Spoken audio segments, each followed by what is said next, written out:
Bom pessoal, aqui é o Cristiano Tenório, do blog cristianotenório.com. Vou comentar o artigo sobre a exploração sexual, né, com a legalização, né, quem está ganhando com a prostituição legal. E o Bruno, que está aqui conosco, vai dizer um oi, ele vai comentar. Boa noite, eu sou o Bruno Felipe e vamos lá para os comentários. Vamos lá, ele vai lendo e eu vou falando em um ponto ou outro que pode ter dúvida. E ele vai perguntar para a gente qual é a dúvida dele. Nossa temática hoje é sobre a mulher. A semana toda serão postados artigos sobre a mulher, exclusivamente sobre a mulher. Na semana que vem é outro tema e teremos daqui em diante toda semana um tema para que você tenha artigos conjuntos e harmônicos, né? Tem uma coleção de artigos para desenvolver uma nova ideia sobre essas leituras. Bruno, sobre prostituição legal, quem está ganhando? Mais de 12 milhões de pessoas hoje, né, que são escravos sexuais no Brasil e no mundo. São praticamente 6 no Distrito Federal, só de pessoas raptadas, torturadas e exploradas sexualmente. Um grande o quê, Bruno? Por favor, pode falar, eu te interrompi, mas... Um grande percentual, né? Exatamente. Nesse caso aqui não está ganhando assim, ganhando lucro não, está ganhando surra, está ganhando pancada. É um prejuízo enorme para a humanidade ter mais de 12 milhões de pessoas em estado de escravidão extrema de quê? De exploração sexual. Então são torturadas, são espancadas, são drogadas e são vendidas, né, para cima e para baixo, de dono em dono, com um único objetivo: exploração sexual. E hoje se fala aqui no Brasil em legalizar a prostituição. Mas legalizar para quem? Os donos, os caras que vão comprar o serviço das mulheres? Proprietários de hotéis e motéis? Quem vai ser o cliente dessas meninas? Elas vão pagar imposto de renda, elas vão pagar taxas. Quem está lucrando com isso? Um governo que quer só dinheiro? Ou uma população que acha que isso é legal? E o Bruno vai ler para a gente aqui a continuação do artigo e eu entro com alguns comentários. Bom, vamos lá. Enquanto lutamos para resgatar essas pessoas vítimas e cessar o recrutamento, há um outro grupo de pessoas politicamente corretas, defendendo a assinatura de carteira de trabalho, pagamento de impostos e criação de listas de usuários. Isso mesmo, usuários que pagam para usar e depois pegar a BR. Capalgado. Como funcionários vão ter de oferecer promoções para a fidelização de clientes. Pois é, como é que será feito isso aí, né? Hoje a prostituição ela não é proibida, não existe proibição. O que é proibido é facilitar ou extrair dinheiro de prostituição, né? De prostituição alheia.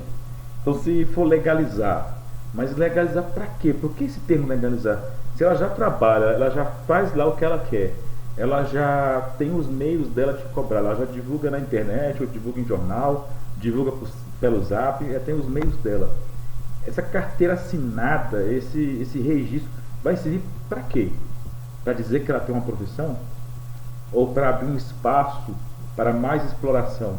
Um contrato social, um contrato de trabalho, um contrato de prestação de serviço, para usá-la, abusá-la, pagar barato, pagar qualquer coisa, chutá-la na rua? Seria isso? O que você acha das leis? O que diz as leis sobre isso? Só um pequeno comentário aqui que na lei do homem todo mundo sabe como é, só que na cadeia todos, né, não aceitam esse tipo de crime porque é um crime que não tem volta. Por isso que eles falam do famoso Jecão, né? Jecão, estuprador, sei lá. E é tenso o negócio. Agora vamos ler as leis. Quer que eu leia ou você lê? Deixa eu ler. As leis, né, de que as interpretações doutrinárias, os julgados, leva anos, né, e algumas décadas para chegar à população. A maioria das pessoas que hoje praticam alguns crimes, elas nem sabem que o troço que ela está fazendo é crime. Né? E de que adianta, eu falo mais adiante, eu vou avançando, que adianta ter uma lei que proíbe um crime, coíbe uma ação, mas o crime ocorre, a pessoa que praticou o crime é punida, vai presa e tal. Mas o que sofreu o crime, ela se recupera? Adiantou? Não adiantou. O problema aconteceu, ela já está ferida, ela já está machucada, ela já se arrebentou. A prisão não vai mudar nada, não vai resolver para ela. Para mim era pena de morte. Vai só impedir que o preso lá saia. da cadeia. Ele vai ficar preso lá e lá os próprios presidiários dão um fim para ele. Mas, então, o que seria ideal? Prender quando ocorreu? Ou criar um sistema de educação, ou um mecanismo de campanhas públicas, em vez de ficar divulgando o governo o tempo todo na televisão, divulgar essas temáticas das leis que precisam ser conhecidas, para que a população saiba o que ocorre e se sensibilize para não fazer o crime. Porque será que o criminoso nasce criminoso, ele vai morrer criminoso? Ou falta ali algum conhecimento, ou ele está envolvido em alguma cadeia psicológica de surto que pode entrar ou não, e pratica essas coisas. Claro, há aqueles sim que praticam querendo, há os que querem, mas também há aqueles que têm uma perda da mentalidade temporária. Você quer um exemplo? O conjunto de leis para acabar com a burocracia no Brasil foi publicado no governo do FHC. E a maioria das pessoas nunca ouviu falar disso.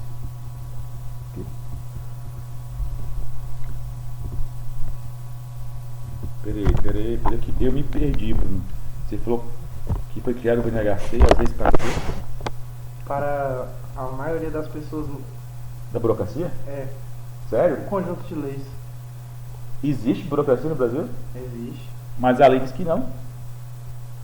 Já tem quase 20 anos, ou mais de 20 anos que existe essa lei. Ela diz que não existe burocracia no Brasil.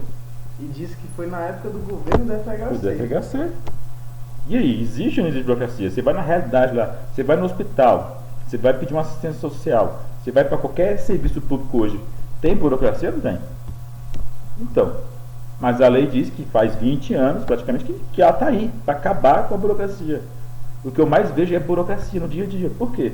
Porque não chegou o conhecimento, não chegou a teoria, não chegou a filosofia, chegou nem a lei. As pessoas nem sabem que existe essa lei.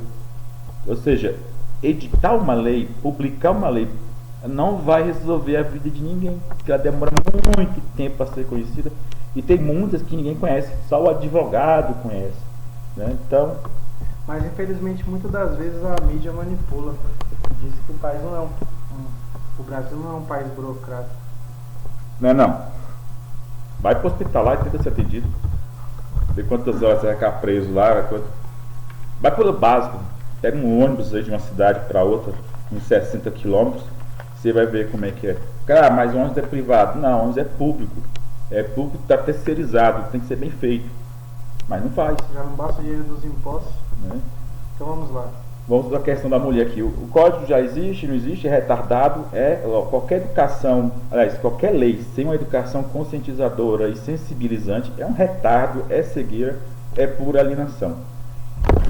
Agora o Bruno vai falar sobre a questão da carteira assinada aí, tem a foto do rapaz segurando e tem uma legenda para ela logo aí embaixo que ele vai ler também e comentar. Se a mulher for assinar a carteira de trabalho, entregará mais-valia ao senhor de escravas, não é isso? Né? Os comunistas de plantão, não é isso? Eles falam que eles trabalham para dar mais-valia para o senhor. Se essas meninas forem assumir um emprego de trabalhar numa festa ou trabalhar numa casa noturna, ela vai ter que prostituir, e a mais-valia dela vai para o senhor escravas. Então assim, isso é incoerente. Legalizar para quê? Legalizar para explorar legalmente. Esse é o fato que eu vejo.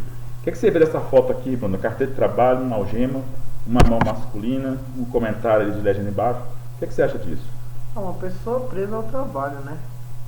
Porque hoje em dia, para você ter ideia, a maioria das pessoas não tem a grande mente de pensar no próprio negócio. Todo mundo quer ser funcionário, entendeu? As pessoas não... Muitas delas acreditam que... O sonho de muitas pessoas hoje em dia, acredite ou não, no Brasil, é apenas garantir uma aposentadoria. Coisa errada. E isso a menina pode conseguir, se ela pagar, tem a taxa mínima de pagamento, ela com o dinheiro dela, sem ter passado nada para ninguém, ela paga a aposentadoria dela um período enquanto está jovem. Quando chegar à maturidade, mais velha, que não tiver espaço no mercado de prostituição, que elas vão sair, né? O que ela faz? Ela já está aposentada. Agora, se ela for pagar para o governo quebrar, vender como muitos quebraram, igual o do Correio, que quebrou também porque investiu errado. E aí, como é que fica? Estamos convidando a jovem para se tornar escrava sexual baseada numa lei, né? É o escravo legal. Verdade. E o imposto de renda, Bruno? Se for pagar os impostos, terá de trabalhar mais ou menos rápido para ver a sobra de algum dinheiro, né? Pois os impostos de renda ficariam mais ou menos 27% e a legalizada explorada sexualmente trabalharia quase 3 meses e meio Só para pagar imposto. só para pagar imposto. Ou seja, ela vai perder 3 meses e meio de serviço dela para pagar imposto. Não é decente, isso é crime, isso aí tá enganando essas meninas. Né? É por enganação, é só para chamá-las aqui e ferrá-las. Aqui que eu falo é dentro do contexto legal, não é na minha casa não, nem no meu estúdio. É por aqui não. Mas Né? Aí os governos, gastões, a verdade é a seguinte, menina, eles estão chamando você para te libertar, mas o que eles querem é chupar o seu sangue de canudinho. É te roubar mais do que você já foi roubada. E agora o Bruno vai seguir adiante essa questão aqui, que no Brasil tudo também é falsificado, né?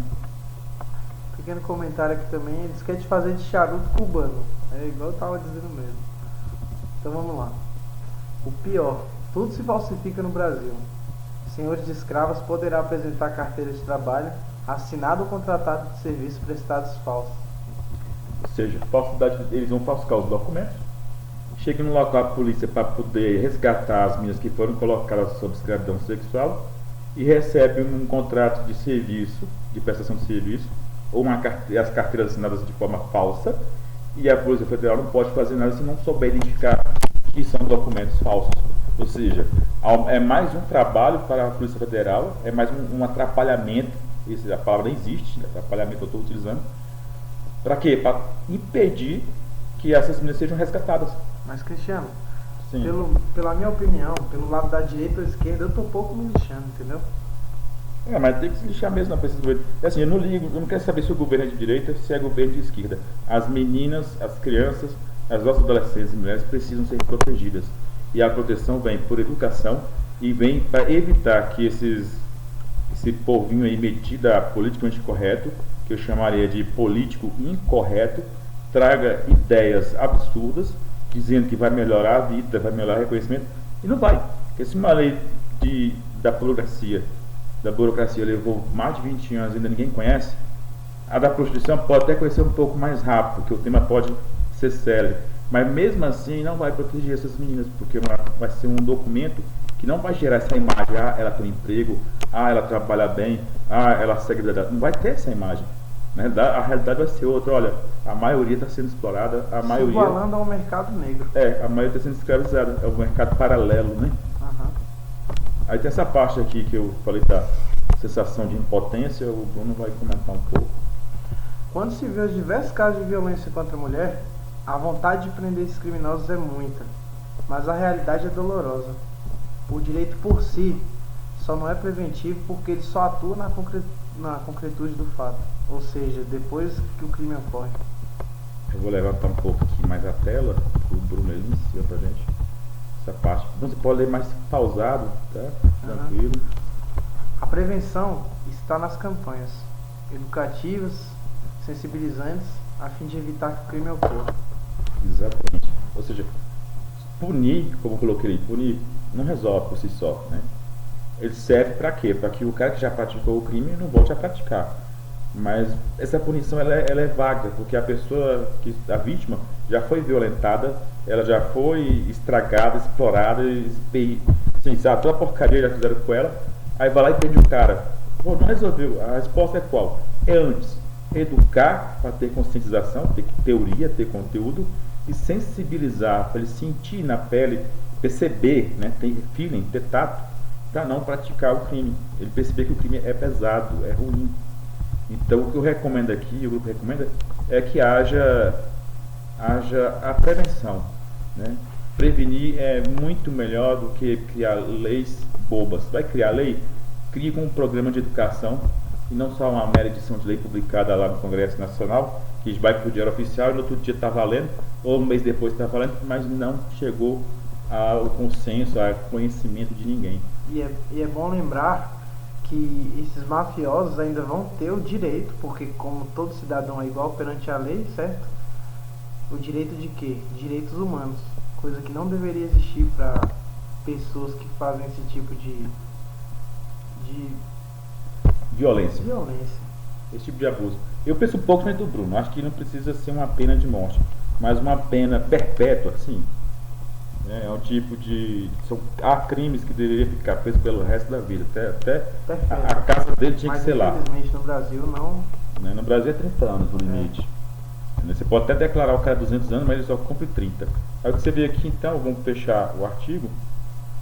Esse é um desafio dos 5 que eu vou pedir para você. Se você gostou do artigo, gostou do vídeo, publica para 5 amigos, 5 conhecidos que talvez eles estejam precisando dessas informações e ajude-os. E reforçando, que eu não falei, mas vou falar aqui agora, o blog migrou de artigos variados para artigos temáticos semanais, né? Procurando a diversidade e a harmonia de temas para que você, ao ler, tenha 5, 6 já disponíveis para você lá no blog e não ter que ficar procurando para frente, para trás, para frente quem é quem. Já vai ter os temáticos, né? Então nós vamos encerrar aqui o blog, né? Não o blog, mas o comentário sobre o blog, e o próximo comentário já virá mais aperfeiçoado, que essa é a nossa mentalidade aqui no cristianotenório.com. A cada novo serviço, um serviço melhor. A cada nova atividade, uma atividade melhor. Então, para vocês todos, uma boa noite, uma boa madrugada, porque eu estou gravando de madrugada, com sono, mas tinha que sair essa temática hoje, porque é um tema muito sério. Então, uma boa noite. Dá uma boa noite, Bruno. Meu nome é Bruno Felipe, tenha uma boa noite. Até a próxima. Boa noite.